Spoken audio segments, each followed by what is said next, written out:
અને જલારામ સેવા ટ્રસ્ટ, જલા બાપાની જલારામ સેવા ટ્રસ્ટની ખૂબ નોંધનીય સેવા છે। બાપુનું તિલક કરી સાલ ઉઠાડીને સન્માન કરી રહ્યા છે વિશ્વ હિન્દુ પરિષદ પ્રાંત અધ્યક્ષ જિલ્લા અધ્યક્ષ વિજયભાઈ કટારિયા। આપણે બાપુની વાણીનો, બાપુના ધર્મના સંદેશનો લાભ લેવો છે, ત્યારે મારું વક્તવ્ય હું બહુ ટૂંકું આપીશ, નહીં તો 2 કલાક કિરણબેનને ઓછી પડે। બાપુનું સાલ ઉઠાડીને સન્માન કરશે લોહાણા મિત્ર મંડળ। બાપુ વર્ષોથી ગાયો માટે લાડવા, દર શનિવારે પુષ્કળ પ્રમાણમાં લાડવાનું વિતરણ અને ગાયોની સેવા ખૂબ કરતું મારું લોહાણા મિત્ર મંડળ। બાપુનું સાલ ઉઠાડીને સન્માન કરશે બાપુના ખૂબ નજીકના એવા વિજયભાઈ દાસાણી।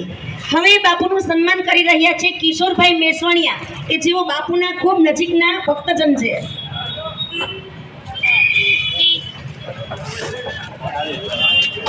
હવે બાપુને તિલક કરશે, બાપુનું કુમકુમ તિલક કરશે વિશ્વ હિન્દુ પરિષદ સહમંત્રી પરેશભાઈ કુંડલિયા।